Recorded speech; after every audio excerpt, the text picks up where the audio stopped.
I'm gonna show you everything that I eat. Like that? I don't even know what that is. Making me crave everything in the world.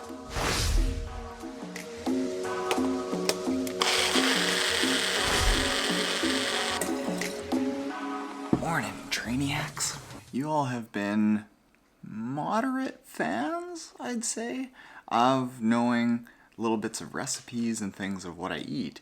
So today, I'm gonna show you everything that I eat. I hope you have 5 hours to watch it. I'll do my best to keep it speedy. Morning breakfast typically starts off, if I'm doing a workout in the morning, big coffee, MCT oil, almond butter, and a little bit of stevia. And a gigantic water. Everyone, especially athletes, should start off with a big water, like 12 to 16 ounces. So, you're welcome, world. And what I've found in the month or so that I've been having that coffee concoction, because it's basically coming on an empty stomach, it gets me jacked up, ready to go. But because all of the calories are coming from fat, I'm not getting that sugar spike and my body isn't becoming reliant on sugar and like carb calories. Oh, hi. And granted, I do have to give up like the satisfaction of a nice big breakfast meal. Hello. Now, because I'm still a little bit smashed up and not totally 100% recovered from the training camp that happened a week and a half ago, I'm just here for a short swim and I'm gonna play around with the camera and take some photography instead of video.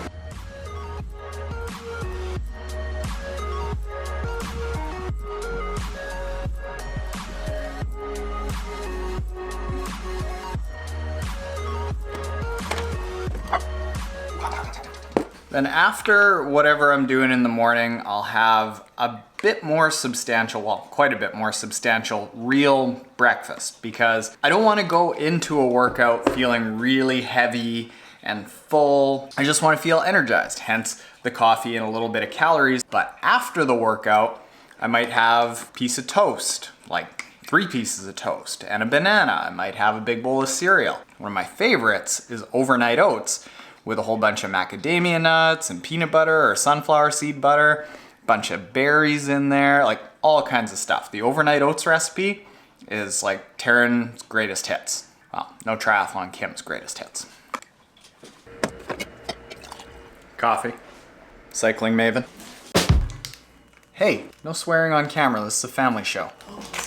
Around 9:30, I have an apple because fruit is good and they're easy, cheap. They come in their own wrapper, very nutritious, very hydrating. And then I accompany that with a Larabar, which I'm actually not a big fan of, trying to get away. Lots of sugar. 9:30 has been snack time for 10 years. And don't tell me I can't. And Mel's back. Potty mouth Mel. That's me. Right, so it is. And then sometime in between about noon and 12:30, I'll eat leftovers. It's almost always some sort of vegan-based leftovers from the night before. Like that? I don't even know what that is. You're gonna have to talk to NTK about that. Usually some type of rice, quinoa, beans, something like that. Vegan-based meals for deliciousness and Taren's tummy.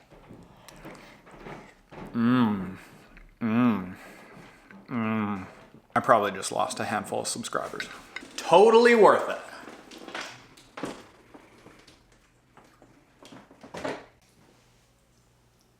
triathlontaren.com/NTK recipes if you want this. I don't even know where to start. For 2:45, I have some snacks. No Triathlon Kim cycles through about 12 different snack recipes. Delicious. Some are bars, like little snack balls, things like that that tend to be low sugar, no gluten, a little bit of protein, mostly carbs though, because I end up biking home, so I need a little bit of energy to get home. And she'll batch produce these every Sunday for me to take throughout the week. She knocked it out of the park with these ones. I'm running out of places in the office to shoot. We've been selling off everything, sitting on the floor. All right, so now it's 20 after 4. I just got home. Here's where things get dicey. You might be saying to yourself, but Taren, you've eaten fruit and you've been conscious about keeping sugar low, you've had a vegan lunch, you've been fairly healthy, everything's homemade.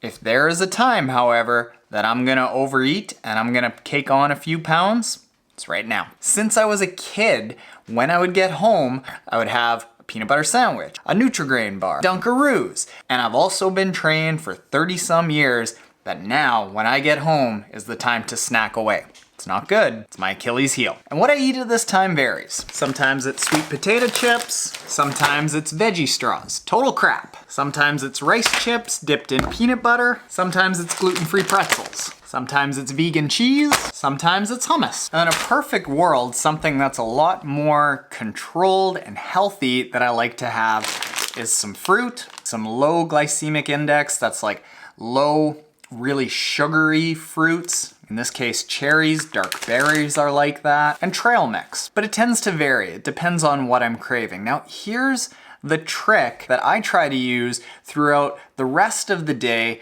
to try to keep myself from overeating right now and keeping weight off. Obviously, the heavier that I am, the more weight I've got to push, the slower I'm gonna be. I always find that if I eat a lot of really, really sugary foods around this time toward the end of the afternoon, early evening, is when I'd have that sugar crash.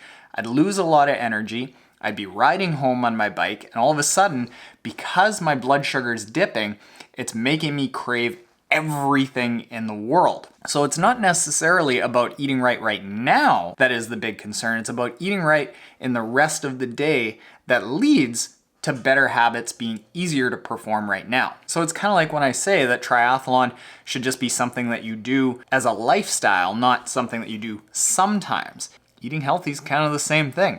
The more you eat healthy, the easier it is to eat healthy. How's this for cooking your noodle? Apparently, there are like billions of microbiomes in your gut, and the more you eat of something, the more those microbiomes learn to live off of that something. So if you keep feeding it unhealthy things, all of those billions of microbiomes are gonna be telling your brain that you need to eat more of that bad stuff. There's actually some theories out there that a lot of our habits aren't actually formed by us. We're driven by these little buggers in here. Crazy. Sure. Eh? I think I want vegan cheese now though. Slight intermission from the Short Taren Eats segment of today's video. We are 7 minutes away from a podcast with the Wartels. The Traveling Wartels, Trevor and Heather Wartel, who have been knocking it out of the park this year. I think that they are the first pro triathletes that have like given me a what's up on Twitter out in like the public internet 6 years ago. They acknowledged my existence on Twitter. It's a big thing. You have to see it, especially being in the sport as you are, as both of you are. I think you'll find it fascinating to see the behind the scenes of how that all went down, the Russian doping scandal over years, and just, I mean, it's truly fascinating. Yeah, I do. I mean, just by way of the fact that I'm doing okay. And a lot of athletes that I believe to be clean are quite successful. It's tough though. I mean, if you just look at the numbers of predictions of doping in sport, and there's no reason why triathlon would be immune to that. Sometimes if you start thinking too hard about it, you can get kind of depressed. I haven't watched this. Everyone's talking about this Icarus movie. I guess what makes me more sad than anything is there's so much cynicism. I mean, understandably so, in sport now. What breaks my heart is they look at my performances and go, well, she's, on the world championship podium, and that I have to be doping, You just feel like, really? Like, is that what people think? Like, everyone's doing it? Yeah, the whole thing is definitely a little bit depressing, but I feel like you can be very successful with a lot of hard work and dedication. But I feel like sport is definitely pretty heartbreaking in a lot of ways, which is when you see, doping scandals. So now before we sit down for dinner, we have to tell the Trainiacs what dinner is. So what are we eating, Kim? Freshly baked loaf of gluten-free bread. Delicious. Seeds and nuts and stuff. I love stuff. Because we're in a rush after doing the podcast and I wouldn't have time to cook a whole meal, some Happy Planet organic soup. Soup de tomate. And some salad over here, and yeah. But you're eating the soup and bread. I'm eating. Your favorite thing. Hey, I'm vlogging here. So typically, as in all the time. NTK does all the cooking, and we don't own this dog as well. What kind of takeaways can we give the Trainiacs for how to eat healthy vegan meals? Not vegan, plant-based. Plant-based. Whole food. When in doubt, rice and beans. But you don't want rice anymore. I find it really easy because All he does is eat it. I eat it in like 2 minutes. Super easy. Usually around like 6:30 to 7. Dinner time.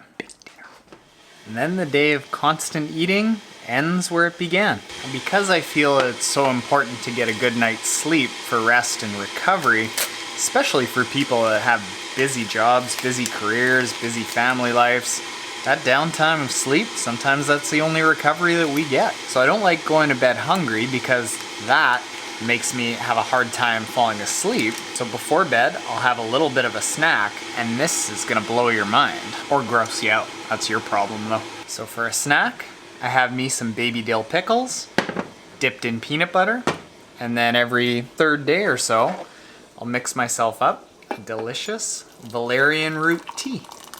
The tea doesn't really help you get to sleep that much better, but it helps you have a better quality sleep when you sleep. Let that steep for a few minutes and dive into these baby dills, baby. Don't judge me. Try it. That's pretty much what I eat all day, every day, down to the minute. I go to bed anywhere in between about 9 and 10. I usually try to eat this about a half hour before.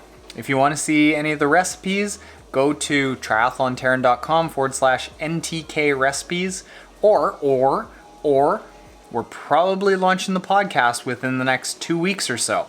triathlontaren.com/podcast info if you want to know where you can find that when it came out.